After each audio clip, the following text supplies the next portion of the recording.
Avant de plonger dans cette histoire incroyable, pensez à vous abonner à la chaîne et à activer la cloche.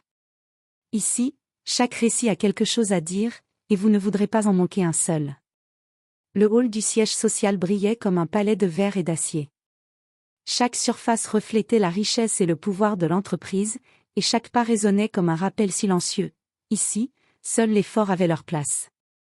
Au centre de la grande salle de réunion, un PDG jeune, riche et redouté observait la scène avec un sourire moqueur. Autour de lui, plusieurs cadres attendaient, amusés d'avance par ce qui allait se passer. À quelques mètres, une femme de ménage tenait un plateau de documents et un chiffon encore humide dans l'autre main. Elle avait été appelée là par erreur, ou peut-être pas. Le PDG posa un dossier sur la table, puis la fixa avec un regard chargé d'arrogance calculée. « Si tu me traduis ça, je te donne tout mon salaire », lança-t-il d'un ton provocateur, assez fort pour que toute la salle entende. Des rires étouffés parcoururent les cadres. Certains se penchèrent même en avant, curieux de voir l'humiliation en direct. La femme de ménage resta immobile une seconde. Pas de colère. Pas de panique. Juste un silence étrange, comme si elle évaluait quelque chose que personne d'autre ne voyait. Elle s'approcha lentement. Le PDG, sûr de lui, poussa légèrement le document vers elle du bout des doigts, comme on défie quelqu'un à un jeu déjà gagné. « Vas-y, montre-nous si tu comprends vraiment quelque chose. » Mais au moment où elle posa les yeux sur le texte, son expression changea légèrement. À peine perceptible. Comme une fissure dans une façade parfaitement contrôlée. Et c'est là que tout bascula sans que personne ne s'en rende encore compte. La salle était devenue plus calme qu'un tribunal. Tous les regards étaient fixés sur la femme de ménage. Certains souriaient encore, convaincus que le spectacle allait continuer dans le sens habituel, humiliation, rire, domination.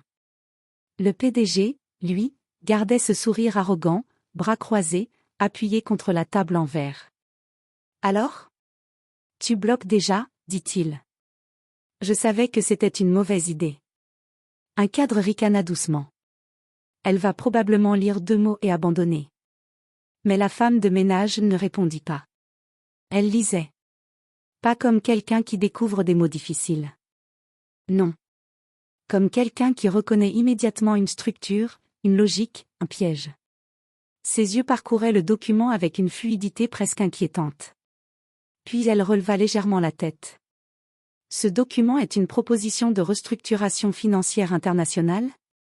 Dit-elle calmement. Un léger changement passa dans la pièce. Le sourire du PDG se figea une fraction de seconde. Elle continua. Mais il contient 3 erreurs critiques dans les clauses de transfert offshore. Et une incohérence dans les signatures juridiques. Un silence. Un vrai silence cette fois. Même les cadres arrêtèrent de sourire. Le PDG se redressa lentement. Pardon ? Elle posa le document sur la table avec précision. Si ce contrat est signé en l'état, votre entreprise perdra environ 47 millions en moins de 6 mois. Cette fois, personne ne rit. Un cadre toussa nerveusement. Un autre évita le regard du PDG. Le PDG, vexé, reprit immédiatement le contrôle de son ton. Et une femme de ménage serait capable de voir ça mieux que mes experts financiers ? Il marqua une pause, puis ajouta avec mépris. C'est ridicule. Elle ne réagit pas à l'insulte. Elle sortit un stylo de sa poche de tablier, et sans demander la permission, elle encercla 3 paragraphes sur le document. Ici, ici et ici. Les chiffres ne correspondent pas au flux réel du groupe. Puis elle posa le stylo. Vous avez été trahi de l'intérieur. Cette phrase tomba comme une pierre dans une eau trop calme. Le PDG la fixa, cette fois sans sourire. Pour la première fois, il ne savait pas s'il devait rire, ou s'inquiéter. Le PDG resta immobile quelques secondes, comme si son cerveau refusait d'accepter ce qu'il venait d'entendre. Autour de lui, les cadres échangeaient des regards nerveux. L'atmosphère avait changé. Ce n'était plus un jeu. Ce n'était plus une plaisanterie. C'était une menace. Il reprit brusquement le contrôle. « Assez, dit-il froidement. Sortez d'ici. » Il désigna la porte sans même la regarder. Je n'ai pas de temps à perdre avec des suppositions absurdes. Mais la femme de ménage ne bougea pas. Elle resta droite, calme, comme si l'ordre ne lui était pas destiné. Ce simple détail irrita encore plus le PDG. « Tu n'as pas entendu ?» Elle le regarda enfin dans les yeux. Et cette fois, son regard n'était plus celui d'une employée ordinaire. C'était un regard précis. Analytique. Presque supérieur. « J'ai entendu », répondit-elle doucement. « Mais vous êtes en train de commettre une erreur. » Un silence lourd tomba à nouveau. Elle ajouta. « Si vous ignorez ces anomalies, votre entreprise ne sera pas seulement en perte. Elle sera contrôlée. » De l'intérieur. Un cadre se redressa immédiatement. Contrôlé ? Par qui ? Elle hésita une fraction de seconde, puis répondit. Par quelqu'un qui connaît déjà chaque ligne de ce système. Quelqu'un qui a eu accès à vos comptes bien avant moi. Le PDG fronça les sourcils. C'est ridicule. Nos systèmes sont inviolables. Elle pencha légèrement la tête. Rien n'est inviolable. Seulement mal protégé. Elle tapota doucement le dossier du doigt. Et celui qui a écrit ce contrat savait exactement où toucher. Il n'a laissé ses erreurs que pour une seule raison, vous faire signer dans la précipitation. Le PDG sentit une tension étrange monter dans sa poitrine. Pas de la peur, mais quelque chose de plus dangereux pour lui, le doute. Il fit un signe à son assistant.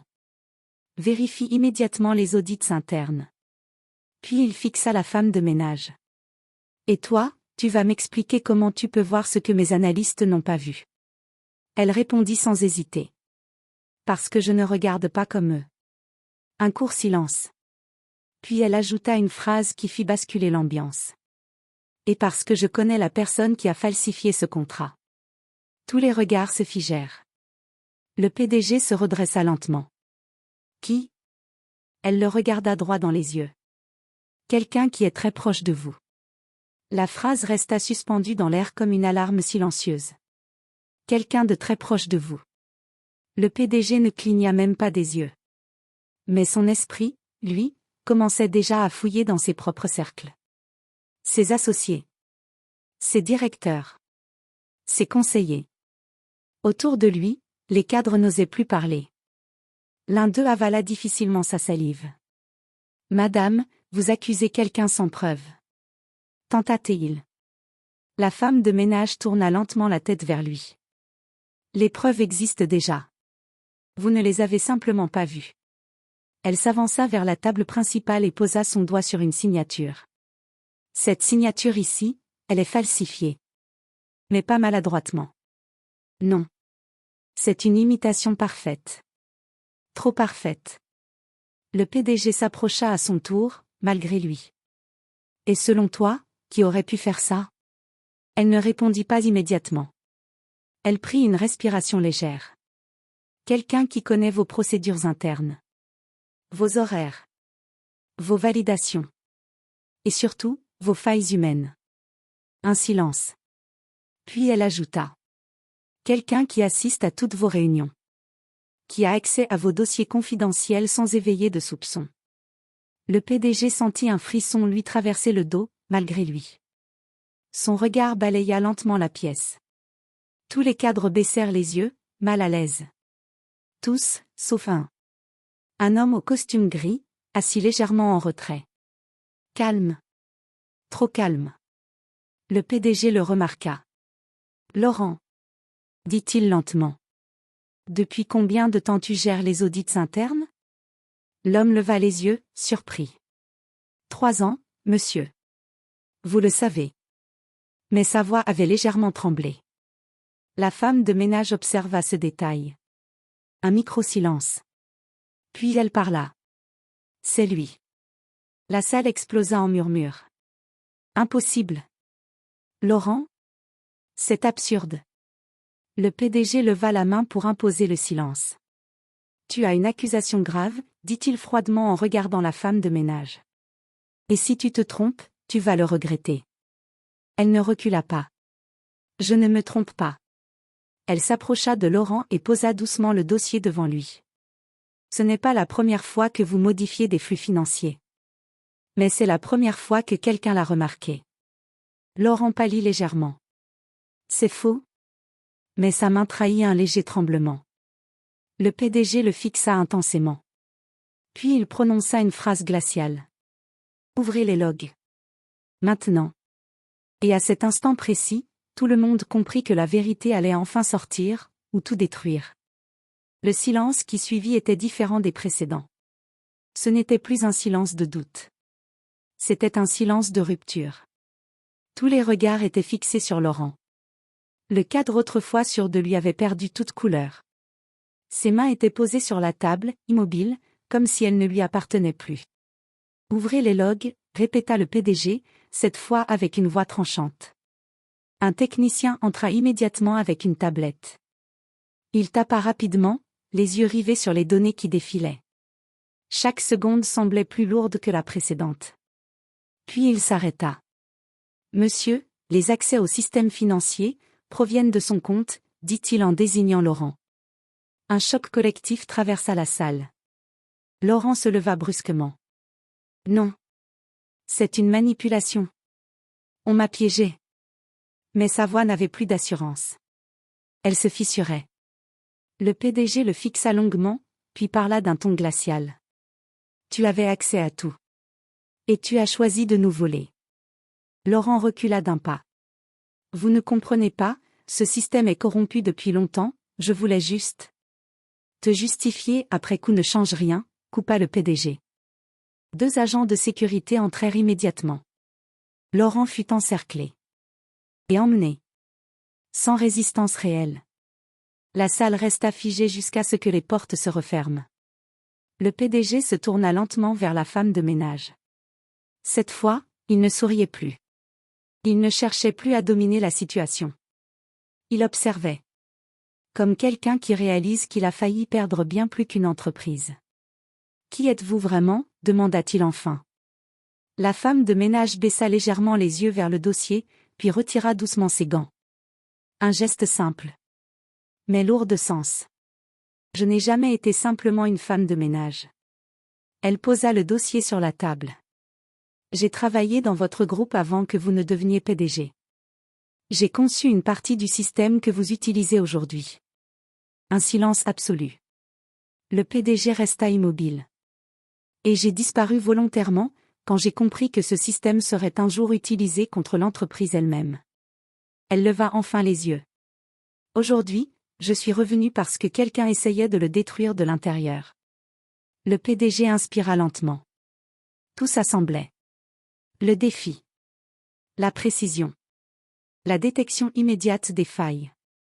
Il n'avait pas humilié une simple employée.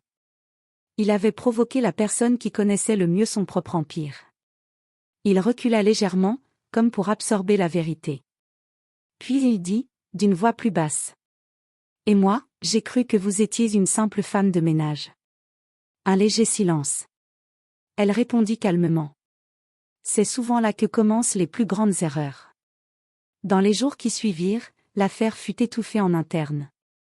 Le système fut sécurisé. Les pertes évitées. Le groupe sauvé.